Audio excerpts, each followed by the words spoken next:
Please welcome Edgar Papke. Good afternoon.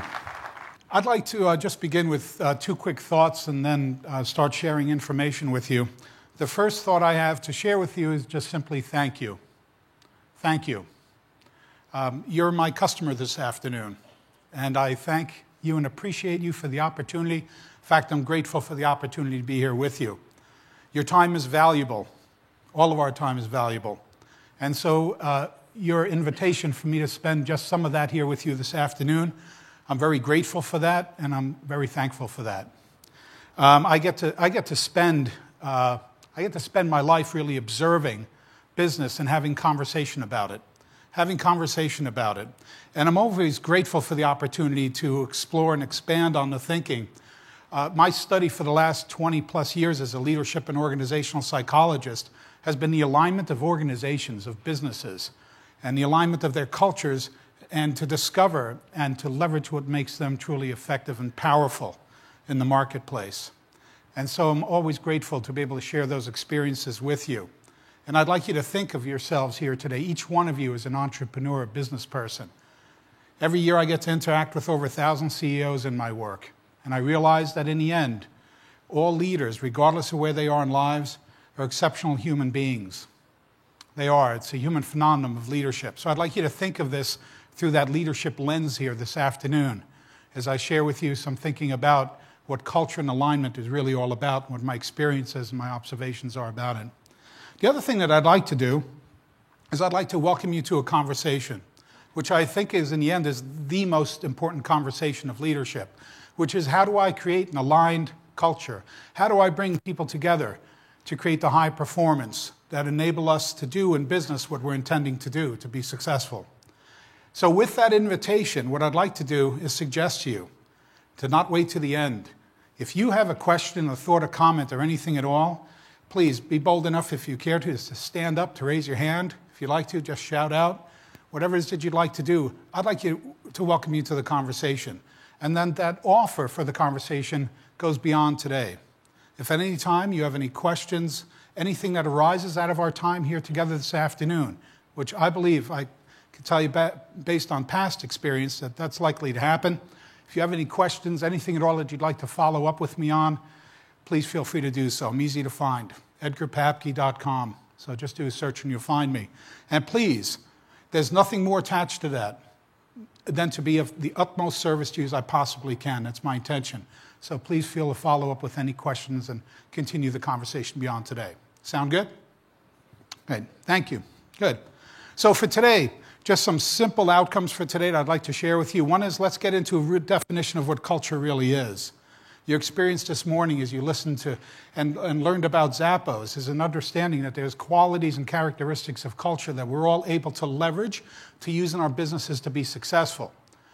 And what I've discovered, by the way, especially in my work with CEOs over the years, is that leaders, for the most part, talk a pretty good game of culture. I have found that we're really not that well equipped to intentionally lead culture. And it's no fault of the leader, by the way. It's no fault of the CEO, the leader in the business. It's just really simply that most of us learn about culture and apply culture through trial and error. We're not given a framework. So I'd like to do here this afternoon with you is give you a framework so that you can actually see, to be able to observe and measure your culture in a meaningful way to create alignment. And so we can talk about what aligning your culture is all about and what the pieces are, and I'll show that to you very systemically. And in the end, how do I create innovation? How do I hold people accountable? How do I hold people to their commitments, their promises in the culture that drive the performance of your organization? And last but not least, I'd like you to think about your challenges and how you can apply the thinking I'm sharing with you this afternoon so that you can be more successful, so that you can get from life and from your business and the world what you want. Because in the end, it is truly all about us. So let it be about you. By the way, it's said that 95% of our thoughts are about ourselves. Did you ever think about that? It's true. Do you know what the other 5% are? Wondering what everybody else is thinking about us. So let this be about you. Apply it to your world. See what the possibilities are for you as we talk about aligning organizations and aligning cultures. And with all of that, what I'd like to do is just simply constantly remind you that business is a human art.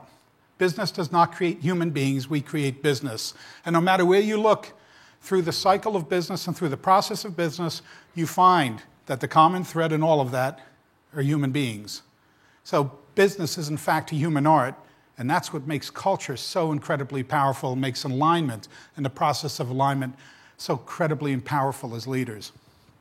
So let's talk a little bit and build a framework for what cultures are all about, because great cultures really have three things in common. And that is that there's a clarity of three key elements of what makes us work together as human beings to create success. The first one is what? What are we intending to do? What is it that we're doing that allows us to be able to succeed? Why are you in business? What are you in business to do? Make money. Number one answer, make money. By the way, that's true in the end. Let me just build a little framework for you here. The reason that we're in business is to win. See, what's innate in us as human beings and what the foundation is, and the framework of capitalist society on a global, and from a global perspective, capitalism, free market enterprise is all built on a simple foundation that's built on innate desire as human beings to want to compete, to engage in the conflict of competition.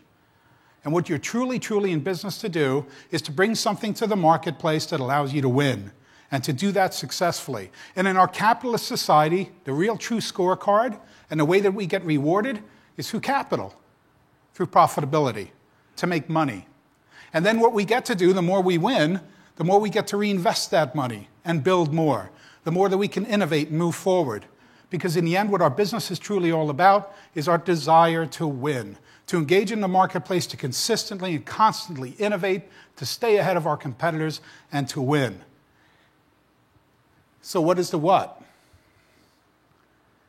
It's a clarity and understanding of what we provide to the marketplace that answers a very simple question: why is the customer spending their money with us and not our competitors? And then you get to win. And there needs to be an alignment around that, so every single person in your organization, whether it's a group or team, by the way, of 4 or 5, or whether it's 15, 20, 50 people, thousands of people, whether you're a multinational corporation or not, everyone needs to be in tune with what is it that we do to win, and to have a clearly defined and articulated understanding of what that is. The second one is why, because everything in life is emotional. It is, because it's personal. Hey, we've got some pretty good fallacies kicking around the world.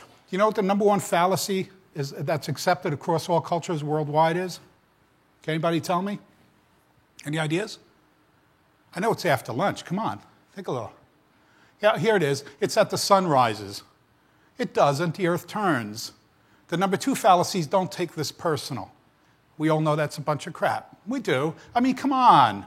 It's all about us. It's about the world that we live in. The third one is, by the way, I can be non-judgmental. What have you been doing the last few minutes? Come on, we're all judgmental. I love when somebody, I can be non-judgmental. I guess you're judging yourself as to whether you're being judgmental or not, right? We all make judgments. That's how we make decisions. See, what the why is all about is the emotional driver. And I'm going to demonstrate to you here in this framework that the emotional driver, the customer, shows up in how you deliver your product or service, and that is the true lure. It's embedded in the what that you offer. The why has to be there. There has to be something emotional. And for employees and for members of an organization within the culture, there has to be that personal drive, that emotional drive that motivates us to want to do what it is that we do together to win. And then the last one is the how. And my observation about business, which I find so interesting over and over, is that for most of us, the how begins with what are the systems and processes that we engage in to create and deliver a product to the marketplace, to our customer. And when we step back from that just for a moment, we realize that the true how is how people work together, what the patterns of behavior are, and how it is that we come together and we work together to get accomplished what we want to get accomplished. Because the systems and processes are created by human beings, and the richness of the how decisions are made, how problems get solved, who has power and influence within the team or the group or the organization, and why. Why do things happen the way that they do is truly the how. And aligned cultures clearly articulate what the how is. We saw that. Zappos has a very aligned culture, by the way. They do. It's very, very clear. It's well articulated. It's communicated. They write They simply write ideas about what the culture is about. It's almost like poetic in a way. And then they bring that together. So it's a common framework and understanding for it. So aligned cultures, what they all have in common is that there's an alignment of the what, the why, and the how. And we begin with that very simple scenario. Okay? So here's the 4 pieces of alignment, and we begin with the customer. And what does the customer want from us? Well, customers always want the same things from us. There's 3 things that drive all human behavior and what motivates a customer. You experience it yourself. Here they are. The first thing that we all want as human beings, and therefore that customers want, is attention. We all want at some level to get attention, don't we? Yeah. I mean, a child acts up, and the first thing we say about the child is they're looking for what? Attention. Because the opposite of getting attention is to feel ignored. And none of us like to be ignored. This happens so quickly, by the way, in today's world. You call for customer service and you get a voice prompt system. That ever happened to you? And then you try and beat the voice prompt system a couple of times only to wind up back in the main menu. And you right away, you start crying, you get angry, you feel it. You say, gee, do they really care about me as a customer? Do they really, really see a worth in me, a value? Because after all, the opposite of being paid attention to is to feel ignored, which is the message that I don't count. Oh, that's pretty powerful. The second thing all customers want from us is they want us to be competent. See, if you buy my product or service, not only are you judging my competency and whether I'm capable to provide it, it's a reflection on you. If you make a good choice and I do a great job, it says, what about you? Right? You're competent. If you make a bad choice because I don't provide it well, that's a reflection on you. And nobody wants to feel incompetent. We all know what that one feels like. Embarrassment, humiliation, feeling stupid, feeling like a failure, feeling I'm not good enough. Customers expect us to be competent. We've got to deliver to that. By the way, there's something that goes really deep. We have a mostly male audience here, so if I may, the women in the audience, please, if I may, for just a moment, I ask for your tolerance around this. For a lot of men, embarrassment, humiliation for not being good enough, not being competitive enough, not kicking that final little chip field goal at the end is shame. Shame on you for not being good enough. This stuff goes deep. Customers want our attention. They also need us and want us to be competent for what they're paying for because it's a reflection on us as customers as to whether we get it or not. And the third thing that all customers want from us is to get a sense that we're cared for, a sense of caring, that we're cared for as human beings. By the way, my observation of this in business is a very simple and powerful one. It's this: we really understand whether or not a provider of a product cares about us because it relates directly to how honest they are with us. See, among all human beings, we all at some level want to be liked, loved. We want a sense of that you accept me for who I am and you treat me as a human being. And in the end, that means you care for me. And the ultimate caring is to be authentic, to be genuine, to be honest with me, to be truthful with me. And that's a very, very powerful, powerful force. Very powerful. How many of you have ever been lied to? Raise your hand. How many of you have ever lied? Raise your hand. Those of you that don't have your hands up, join your club. By the way, real quick, the first person you ever lied to is your mother. Because a look of disappointment or anger on your mother's face somewhere between 18 and 24 months old, guess what? That's the opposite of love, unconditional love. And so we lie. And true caring, true acceptance is really about being able to be open and honest towards one another as human beings. There's a relationship here that goes goes far beyond just what it is that we see at the surface. This is about human behavior. The second one in our alignment model is intention. Intention. And I'll share more with you in a moment about this. In the end, intention is really what do you provide that is your market differentiator, your differentiator from others in your marketplace. Your intention is what customers feel over and over and emotionally, what it is that they get satisfied. And I'll talk more about that because in intention, by the way, lies branding, lies customer loyalty. It keeps customers coming back. And then our alignment, we look at the human behavior that delivers all this, culture. And do we really have an observable, measurable way to see how the behaviors internally align externally? This is what was mentioned to you this morning, is quite simply, the more the internal behavior aligns to the customer experience externally, the more powerful, the more trusted you are, the greater the brand is. Because the expectation here is you're going to treat me a certain way, and by the way, I can see what's going on in your organization at some level, and if it's dysfunctional, if it's not really working well, I'm going to feel it sooner or later as a customer. We all get that. And so culture has a direct impact on how well you deliver on your intention to the marketplace. The customer feels that. And then here comes leadership. Because what leadership is all about is, in effect, the role modeling. It's the reinforcement of what happens in the culture. Most, by the way, most cultures originate from a leader. Agreed? And what you see is the nuances of your behavior as a leader, the characteristics of your personality showing up through the group dynamics around you. And that's what happens. And there's something remarkably powerful about this. So remarkably powerful. Here's a good example, Steve Jobs. So much so, if you take a look at the alignment here, the customer felt connected to Steve Jobs. Absolutely amazing. Just as we felt connected to Walt Disney, to Bill Gates, or anybody else that's out there. Because great leadership, we feel a connectivity to. There's a believability about what that leadership represents. And so through the product or service, we somehow feel an identity to the leader. And we feel the identity of the culture. And we understand how alignment then impacts and affects us. So let me drill down into this model a little bit with you a little bit further. So we begin with very simply this. How are we competing and winning in the marketplace? What is our intention? What is it that we provide? Competitively, intention really allows us to articulate how it is that we win. What do we do to compete? What's our market differentiator, our value proposition to the customer, whatever it is that we espouse, that we deliver through our product or service, that allows us quite simply to answer the question, why is the customer spending their money with us and not our competitor? Any of you have read Good to Great? By the way, the largest nonfiction selling book in the last decade, do you know that, is Good to Great? Hedgehog. This is your hedgehog. It is. It's what it is that you're passionate about delivering to the marketplace that allows you to win. It really is, in principle, what it is that allows us to compete and win.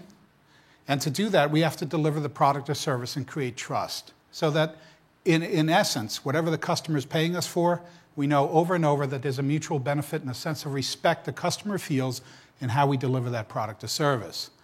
And again, it is, what is the customer, why is the customer coming to us, and what are they spending their money for? That answers the question, why with us and not our competitors? So let me give you some examples. Before I do that, anybody familiar with the three-legged stool of strategy? No? It's going to sound familiar to you because it's about a century or so old. It's this.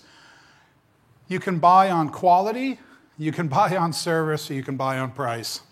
And then we'd say, take 2 out of 3. You can't have all 3. Take your pick. Does it sound familiar? Yeah, it originates, the thinking of what happens in the marketplace and strategically what your intention is begins with that simple model.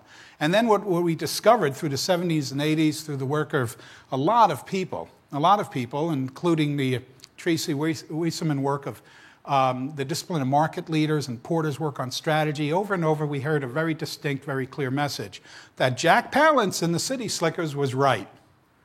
It's the one. You got to know what the one is. And it turns out, in everything that we know about the marketplace and brands, you can provide the customer with a lot of things that the customer will find of value. The thing is, what's really drawing the customer to your product, your service, your brand, is the one. And to clearly articulate that. And then in the 90s, we discovered that along with quality and superiority of quality and innovation, or customer synergy, customer intimacy, customer relationship, or low price, which, by the way, we did a disservice to business. We did. In the 70s or 80s, we started getting into calling low price low cost. I just really simply want to point this out to you. Low cost is what you internalize. We all want to take the cost out of the creation and delivery of the product or service to the customer in the marketplace. That's low cost. What the customer is really interested in is price. Let's be clear about that. And then we discovered that there's also an emotional, deep emotional way of selling that comes through the idea of caring. that products and brands out there can actually really find their way into the marketplace in extraordinary ways by saying that we care, that we make customers happy. We give them shoes that make them feel good, physically feel good, and make them happy. Because after all, it is, in the end, all emotional. So let me give you some examples of what life looks like today. There's 6 different ways that we brand and sell. There's 6. One is that we sell people community. Anybody familiar with this? Community? It's an often used terminology in today's business world because demographically there's a reason for it. There's a reason for it because the 2 largest generations to ever come through the American economy and workplace were the baby boomers at about 76 to 78 million strong, and the second largest group of the children of the baby boomers. I call them the boomlets. Yeah, they're your entitlement generation. Oh yeah, they want financial freedom now. That's why they're living at home. They just want what you want. Hey, those kids, by the way, the baby boomers had the 60s where they came into community. The boomlets, the children of baby boomers, sociologists tell us that they spent 35 to 45% of their time in isolation in front of a television set, a computer screen, a video game, a computer game of some kind. And now they're coming into the work world, kids coming out of high school and college now, and what do they want? Attention, community. Harley-Davidson is a great example of selling community. People want to be a badass accountant on the weekends and be part of it. And most of the time, people aren't riding their Harleys. They ride them somewhere, they park them by the hundreds, and what do? Socialize, the give and get of attention. Most Harley riders by themselves are looking for other Harley riders and go, yeah. By the way, research of, you talk about brand and community building. Harley's great at this stuff. Last year, Sturgis attracted over 800,000 riders. Daytona, the Florida Rally, over 1 million motorcycle riders. Somebody actually did a study for 8 years and discovered that a little over 9 out of 10 motorcycles are of what brand? Harley. Harley neither sanctions nor sponsors either one of those events. This is powerful. And what happens within the culture, once we understand what it is that we're doing all together, then, the motorcycle can leak a little oil on the showroom floor. Remember those days? It's okay, because people aren't really coming for that. If they want a really, really high-level motorcycle, look at a Ducati or BMW. What they're coming for is community, to be a member. The second one is to customize. I don't know if any of you do this. Customization is understanding what the customer wants, exactly what they want, what they believe they need, and you deliver to them. You tailor it to their need, to what they do. Land's End is a great example of this. They will sell you a shirt any way you want. The thing is, every time that you change the shirt or you get it better, they're a leading customized corporate wear provider. What do? You pay more for it. See, the stronger the emotional draw is, the more people are willing to pay. By the way, customization like Land's End is a niche play. There's not a lot of big players because it is so attention intensive. That's what we're leading with here, is we're demonstrating paying attention to the customer and giving them what they want. And it gets embedded in great cultures. Apple is preeminence. By the way, Land's End, 2 rings, 365 days a year. Within 2 rings, 24 hours a day, you get what? Right? A live voice. That's what you get, because it's personal, and they're paying attention to you. Apple, you go to an Apple store, you talk about alignment, you go to see somebody that's called a what? A genius. Your laptop's broken, you go to the Apple store, the first question is, can I help you? The second question is, do you have an appointment to see somebody at the Genius Bar? Because what they're selling you is preeminence. They're that good. They can almost be arrogant at times. Preeminence is the constant pursuit of superiority in the marketplace, the constant innovation. Where customization is, tell us what you want us to build for you. Preeminence is, we're going to solve your problem for you and build it for you the way we want to. There's a big difference here. When we start talking about Apple, we're talking about we will build it, you will come kind of a mindset. We are superior to everybody else in how we do things. This is much like your BMW. BMW doesn't sell you a car. What do they sell you? It's the ultimate driving machine, yeah? Yeah, you buy it the way we build it. Yes, we have Tektronix. Yeah, the transmission is Tektronix. It's a little paddles. It's good, yeah? And then you say, no, I want a stick shift because I want to feel myself going through the gears. And they say, no, you want the Tektronix. No, I want a stick shift. No, you don't. You want it this way, it's better. We're the engineers, we know. Right? And then they popped into you for an extra $2,500 to get back to the lesser of the two technologies. And then you go, why do I have to pay more? Because you're not listening. Because in preeminence, you're the expert, you see. That's different. In customization, I bend over backwards for you. Yeah. In community, I'm selling you something that welcomes you to the crowd. It makes you feel in.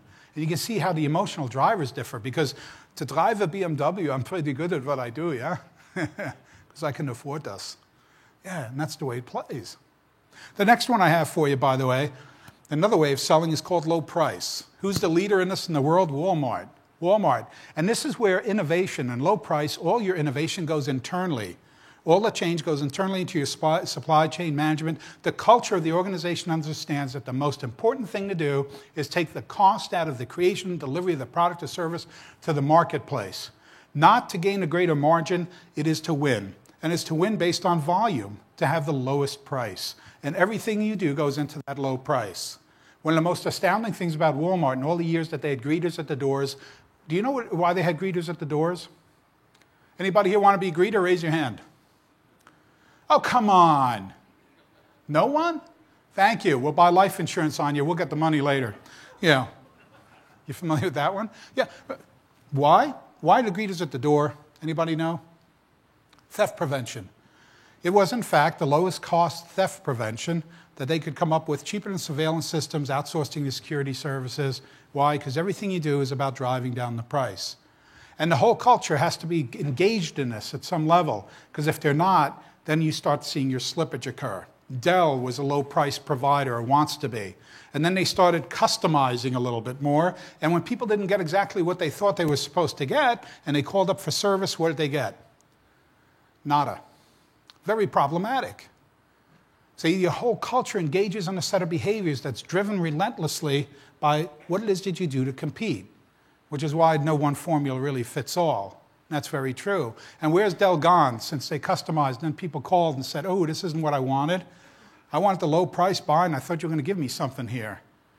Then they went from the first in the market to the second to the third. Anybody know where they are now?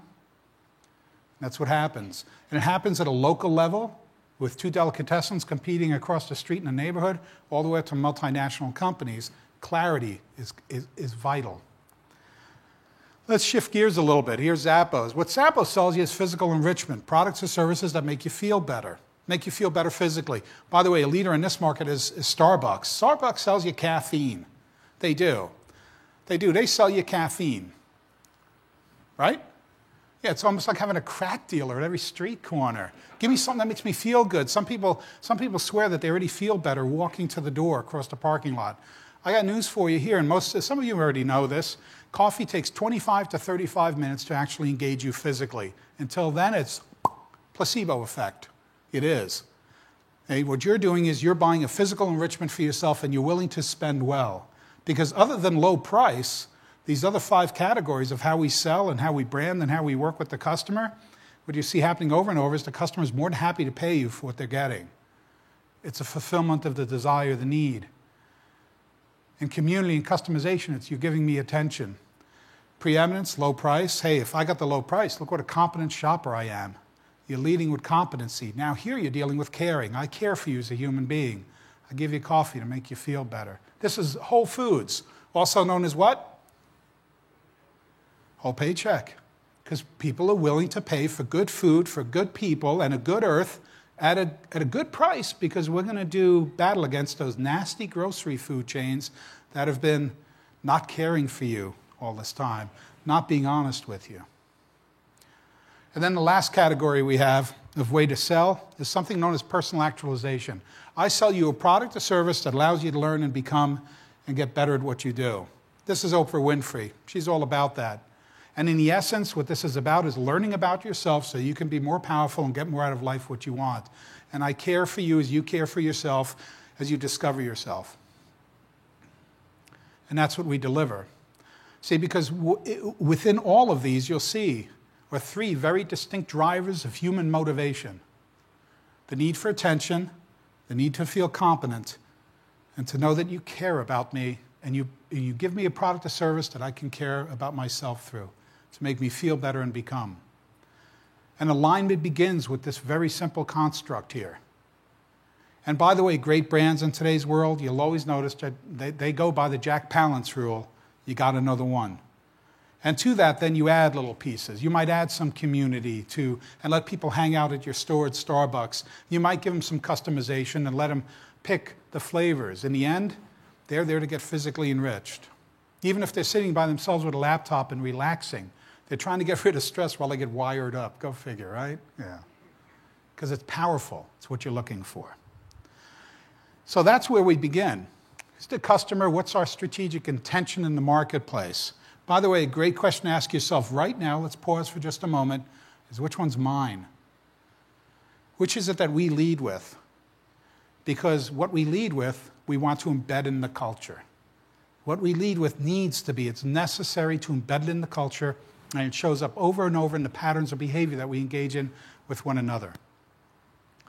So let's do a little defining of culture. Define it first. First and foremost, it's very simple. It's how we create success. We all know this definition at some level. We've all experienced it at some level.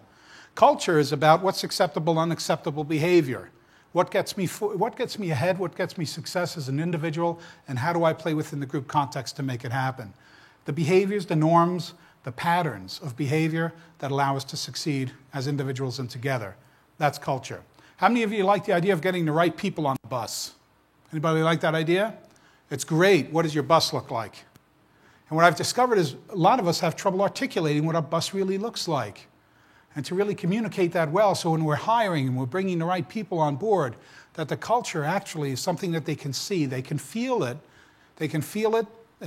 This morning, the energy, it's absolutely true. And what culture does, it defines that for us. It defines what it looks like. Even if we're good at something, by the way, that doesn't mean we're a good match for the culture. I think Willie Nelson's tour bus driver is probably good at what he does. You probably don't want him driving your kid's school bus, right? Because it's a different bus. And leadership comes into play almost immediately, because all of you in the room here at some level are leaders. Some of you are from the same organization. And so you might even have small cultures within your organization based on who you are. And we'll come back to this a little bit at a deeper level in a bit. Leading culture and what it's all about is that you begin by role modeling it.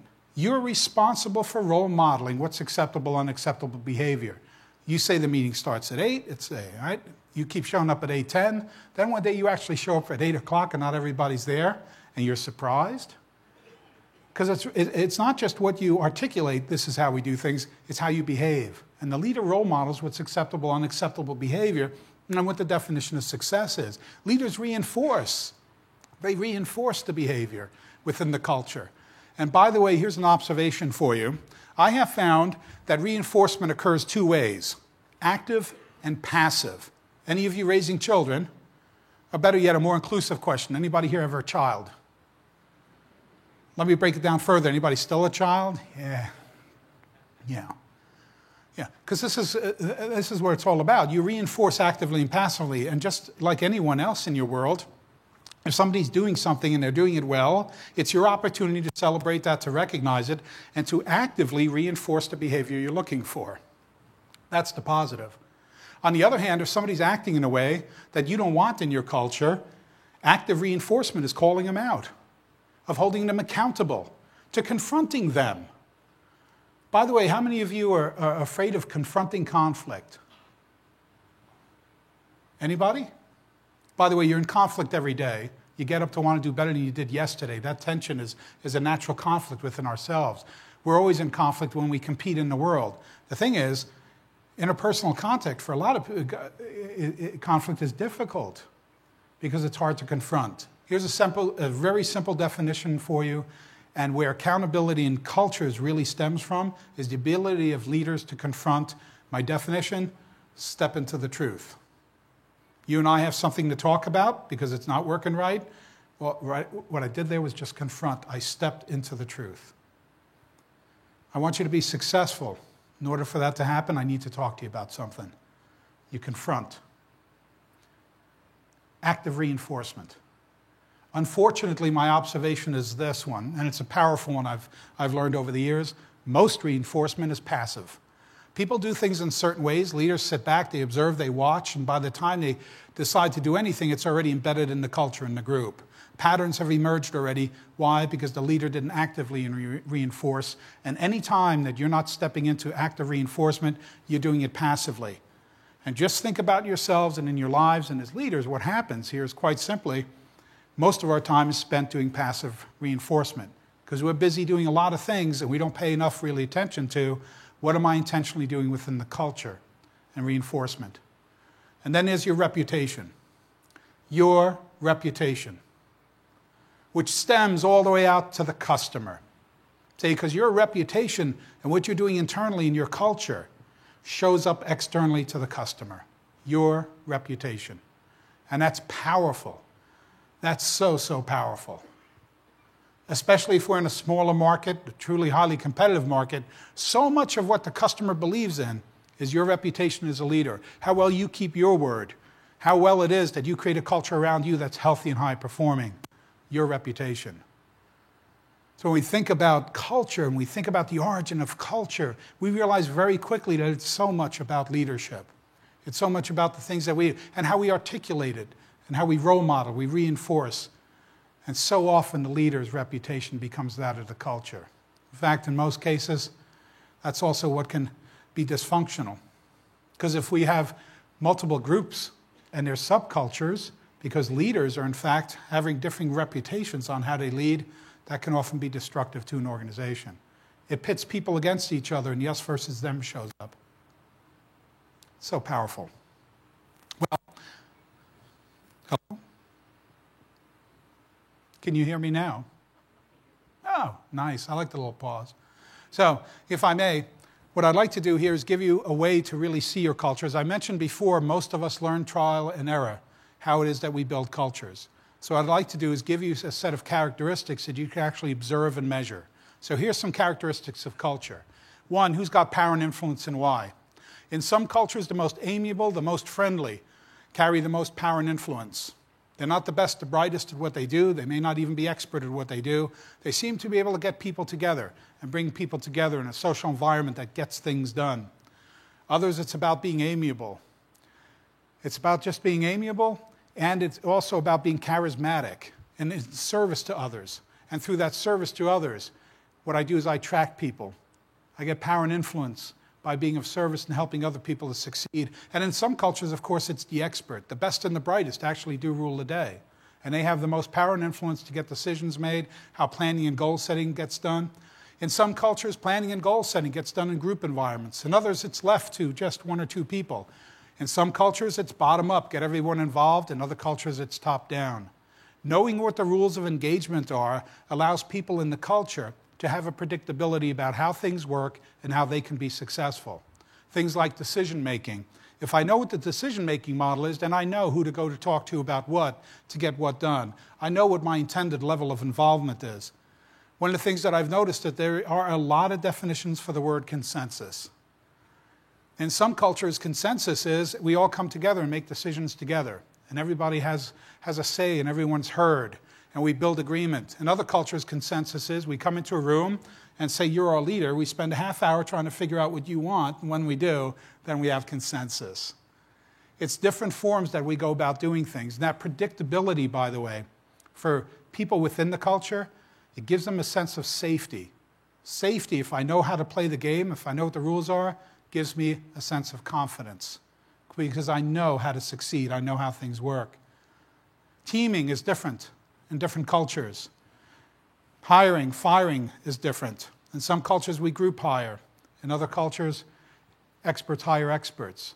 And we see how all of these unfold and create the patterns of success. Conflict management. In some cultures, going toe-to-toe with the leader is not a good idea. Not something you want to do. In other cultures, it's a requirement. If you can't go toe-to-toe with the leader and challenge the leader, then you don't really belong here. Reward, recognition, structures. Culture tells us a lot. And here's really what culture tells us a lot about, is if you read a book about leadership or cultures or ideas or strategies, the real test is whether it'll fit my culture or not. See, so often we read about an idea that we see in an organization, and then we try and use it in our organization and it doesn't work. We've got to find the things that work in our organization that in fact reflect the uniqueness of our culture. This is why Six Sigma doesn't really work at Starbucks. It just doesn't. Why? Because it doesn't fit the culture. So be careful, because my experience is quite simply this. You'll read a book, and it'll have a wonderful idea, and then you'll bring it into your organization or team, and it'll be like throwing a dry spaghetti against the wall and expecting it to stick. It doesn't. And it's not a matter of timing. It's a matter of, does it fit my culture or not? So let me give you some idea of what culture is all about. Remember the customer who wanted attention, competency, and caring from you? Well, the same things show up in culture, and they show up this way. My desire for attention shows up through what level of inclusion do we have in the culture? What level of involvement, participation are people to expect or expected to contribute to? And what does that look like? Some organizations love a lot of kumbaya, a lot of participation, a lot of all for one, one for all. Other cultures may not. It's one element of human behavior that shows up within the culture. Another motivator and driver of human behavior is our desire to be competent. That shows up in the culture through what's the level of expertise that we apply in the culture. And what is the requirement for you to be technically knowledgeable, to be strong in your area of specialty, whatever it is. What's your level of expertise? The third one is, what's the level of authenticity? How honest are you expected to be? How transparent are you expected to be? How authentic? How much are you expected to express what you actually see, think, and feel without running the risk of rejection within the culture? These are the elements. Now, here's the thing about this that I think you're all going to find very interesting, and I'd really like you to take this at a very personal level, because it's intended to be. All of us in this room have a need for attention. We're motivated by wanting to feel important and significant. All of us in this room have a desire to be competent, to be good at what we do and be successful in that way. All of us in this room want to be accepted, to at some level feel that we're liked and loved for who we are so we can be authentic and be genuine in who we are. All of us in this room have a preference to one of the three. All of us. All of us in this room have a preference, one of the three. This is why we have a preference for the products we buy and how we sell. This is why we have a preference for what bus we're on and the cultures that we like to be in and not be in. This is a preference how we think strategically and how we see the world, where we get our yayas, our fulfillment from. Well, the same thing, it turns out, happens in cultures. Has a lot to do with the leader's preference, because that preference shows up in the culture. How many of you reading a biography of Steve Jobs? There you go. Yeah. Walt Disney, he was all about inclusion. He was all about building one big happy family. Well, let me give you a quick snapshot of what these three look like. And by the way, I would suggest that you go back to, and if you can't find this anywhere, all you've got to do is contact me, and I'll send you this. This is merely a summary of the book that's coming out in May. So it's that simple. I don't mind at all. Ask me for this PowerPoint, you can have it. So, the inclusion-oriented culture, this is where participative leadership reigns, where people strive for involvement, cross-functional teaming and how we do things. We come together in clusters of cross-functionality, group planning, consensus building. In fact, the main origin of conflict in an inclusion-oriented culture where this drives most of the behavior is leaving someone out. We could have a great planning session and we leave you out of the planning session, and later on you don't want to participate. Why? Because we didn't invite you in the first place. The inclusion-oriented culture, by the way, is the culture that drives in the marketplace very successfully products and services of customization and of community. Internally, what we're doing is naturally turning outward. And accountability and innovation is driven by the group and the group process, where everyone is involved and peer pressure drives to accountability. The next orientation is the one that's wrapped around expertise. This is where the people with the most power and influence are the experts. This is where functionality and specialization rules today. Ad hoc teaming. Inclusion-oriented cultures, people love to come together. Yeah, we're having a meeting today. What are we talking about? It doesn't matter, really. We'll think of something. This is the way of moving forward. And when it comes to expert-oriented cultures, well, really what it's about is just getting the right people in the room. People go to meetings with garlic around their necks. Why? In expertise-oriented cultures, that's keeping me from doing what I'm going to succeed most with, which is my individual contribution. By the way, there's no rights and wrongs about any of these. They're all very powerful. What I can tell you is the clearer the orientation is, the stronger. The expertise-oriented culture, meritocratic reward, individual. Yeah, the inclusion-oriented culture, everybody gets a piece of the action. It's shared reward. In an expertise-oriented culture, the top performers, they like that idea about as much as what? Yeah, because it's all about, yeah, it is all about the individual contributor, what I bring to the party. Yeah, if somebody makes a mistake in inclusion-oriented culture, the whole team gathers around to help that person, work them through it. Somebody makes a mistake in an expertise-oriented culture, the message is typically very clearly what? Don't do that again. Not a good idea for your future.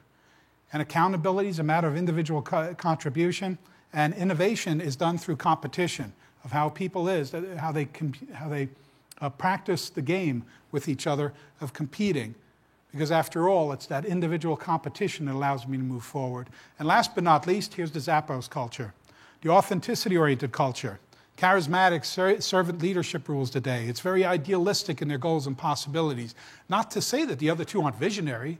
They are, the other two orientations of culture. It's how it gets done. And so now we get personal empowerment. Now the playfulness and the fun within the culture surfaces to the top. In conflict, in an inclusion-oriented culture, is we want to be right. In an expertise-oriented culture, it's driven by who's right or I'm right. Here it's always back to what's the right thing to do and how do we create happiness and the fluidity of the structure and how it operates. And accountability is an altruistic service dedication. It's driven by that. And innovation, it's all about creative exploration. Anybody can explore at any time and it's okay. And the environment, you can see, just kind of oozes it. And you see that happening over and over. And of course, Zappos, if you notice, is physical enrichment, making you happy physically with the shoes that are comfortable and that add to your life. So they're a natural match and a natural alignment to what? This culture. What you were told this morning is that every organization is unique. Here are the uniquenesses, the three orientations of culture. And it turns out quite simply this, the more aligned the culture is, the higher performing it becomes. There's no rights and wrongs here other than the more it aligns to what we're offering to the customer, the better that experience is, the stronger our product or service or brand is. So now let me share with you the third piece of this, which is the leadership orientations. And these are going to be quite obvious to you now. See, cultures that operate best are the ones where leaders in fact, align their behavior to what's expected, and where the people in the organization align to what's expected by leadership. And the three leadership orientations, the first one is the participative leader, and the participative leader is all about involvement. For you, for those of you out there, you're the people here in this audience that naturally gravitate towards wanting to have relationships with people built around a lot of communication, a lot of attention, giving and getting. Participative leadership is about high involvement, building consensus. It's about getting everyone involved in conflicts and working together. The participative leader is the amiable. The social power is immense because everyone matters. And as a participative leader, if I'm driven by that desire and need for the exchange of attention, I give you attention. What do I expect back in reciprocity? Attention. And there's the expert leader. Those of us here in the audience that are driven primarily by the psychological desire and need and the motivation to be the most competent, to be the expert. And the expert leaders, great visionaries. They're challengers of what is, because everything can always be better and better. An analytical view of what's possible. And it drives often the team and the culture around them, that possibility. The participative leader looks to the whole group to create the strategy. The experts, well, they look to the experts of themselves to do that. And they love to go toe-to-toe. And there's strengths and weaknesses for all of these, and the strengths of an expert leader is be able to challenge you to always think about what's next and look at the caveats of possibility and keep driving you that way. And that's what expert leaders do. And then there's the servant leader. This is the Tony Hsiehs of the world. And what expert leaders do? Well, they engage you in the charismatic. They're nurturers, developers of others. They're teachers of others that give others people the space and the environment through which to create and explore and become. The altruistic effect. And so what happens very often with servant leaders is that they in fact attract followers to themselves as leaders because of the quality of the goodness of what they portrayed through their idealistic views and their way of interacting with the world. The key is to help you to self-actualize. I, as a leader, because I'm most interested in that, I turn that over and I allow you and I invite you to do the same thing. Well, so there's some information for you. And by the way, in the end, the highest performing organizations, the highest performing cultures are the ones that understand what they're delivering to the marketplace, and then how do they align internally the culture to it, and then how do leaders role model and bring that to life. That's the thing of sheer beauty, because that's what the customer experiences. And each of you here work in a unique environment. Each of you here work in a unique culture. The better you align it to what the customer expectation is, the more powerful you become, the stronger you become. Those of you here that are leading others, which is, I think, is probably likely the majority of the room, those of you that are leading others here, well, it's your role modeling. It's your reinforcement. And as you bring together and you bring other people into the organization, constantly striving to articulate how it is that we compete, how it is that we come together, and who we are as leaders, and how we project that into the world becomes key to our success. That's especially true in small and medium-sized organizations. It's especially true in broad context of large organizations. The tenets of alignment will always be there. How do you get started? Like anything else in the world. You figure out where you are today and where you need to go. If you want to build a better culture, figure out where you are today. Begin to articulate where you're going. Think of culture strategically. Think of everything that you do within your culture of hiring, training, and everything that you do. And you heard about this morning. Think about that in the strategic sense of how do we create an alignment to the customer experience. Because in the end, you're in business to do what? To win. Because when you win, you get to do what? Make money. That's what happens in capitalism. Okay? So it all starts with you. It starts with the conversation. A clarity of what alignment looks like. A clarity of what are we offering to the marketplace so with every customer contact, there's clarity, there's alignment. And then to be able to not just be clear about the what and the why and why it's so important us to do what we do, it's also the how, the richness of culture at work. How it is that you engage one another and how you lead that effectively. Okay? And keep in mind how important your leadership is. It can never, ever be understated, the phenomenon of leadership in the human race. Keep in mind, leadership is simply a minority of people influencing the majority on what they ought to be doing. Leadership is, at its simplest definition, is influencing you to act. And that is an incredible, incredible, powerful, and rich lens to see your lives through. So what I'd like to do is invite you to continue the conversation. Continue the conversation within your organizations, within your teams. Work towards alignment. Build a framework for what that looks like, and then relentlessly pursue that. And any and all questions that you have, please don't hesitate to contact me. To be of utmost service to you, my intention is I'll respond as quickly as I can, spend the time with you on the phone, whatever it is that you need. I'm more than happy to help you in any way I can. Thank you.